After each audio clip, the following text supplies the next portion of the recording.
Torrents of Antarctic meltwater are slowing the currents that drive our vital ocean overturning and threaten its collapse. Here's a summary of the article. Our new research, published today in the journal Nature, uses new ocean model projections to look at changes in the deep ocean out to the year 2050. Our projections show a slowing of the Antarctic overturning circulation and deep ocean warming over the next few decades. As part of this overturning, about 250 trillion tons of icy cold Antarctic surface water sinks to the ocean abyss each year. The resulting overturning circulation carries oxygen to the deep ocean and eventually returns nutrients to the sea surface, where they are available to support marine life. The model projects the overturning circulation around Antarctica will slow by more than 40% over the next 3 decades, driven almost entirely by pulses of meltwater. We anticipate the Southern Ocean overturning will continue to slow to the end of the century and beyond.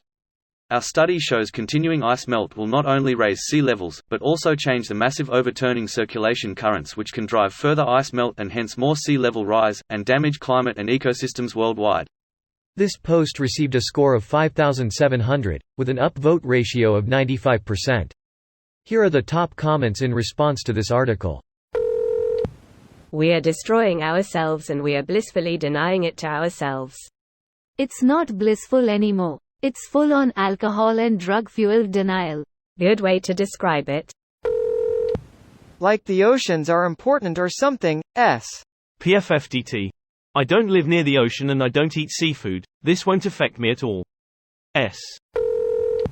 Ocean currents are part of a complex nonlinear system, where components of that system feed back into it, and influence it. Systems like this are mathematically attracted to a steady state, and remain so with a certain amount of perturbation. If pushed too far, the system becomes chaotic until it finds a new steady state. Instead, the whole system would likely collapse, one oceanic system affecting another. The true horror that visits me at night. Tipping points. I hope when all this wakes up Cthulhu, he at least starts his fun at ExxonMobil or something.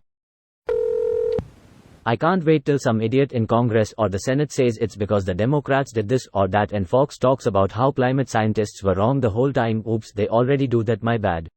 It's God's anger that we didn't listen to his prophet, Alex Jones, warning us about the gay frogs. S. That must be it. RCP 8.5 has CO2 of greater than 1000 ppm around 2100. Current CO2 emissions are approximately 415 ppm and increasing at a rate of approximately 2.27 ppm per year. At our current rate, with 77 years until 2100, we would add 174.79 ppm CO2. Why not model that scenario or even 6.0?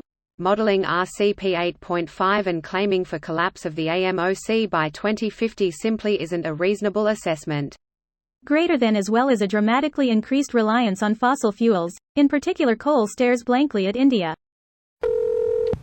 Please note that this was under the highest IPCC emission scenario that they modeled, the one that would get us to 4 to 5 degrees by 2100. This article makes me think of the movie The Day After Tomorrow. Nutrient-rich water pooling at the bottom of the ocean where all the scary creatures are.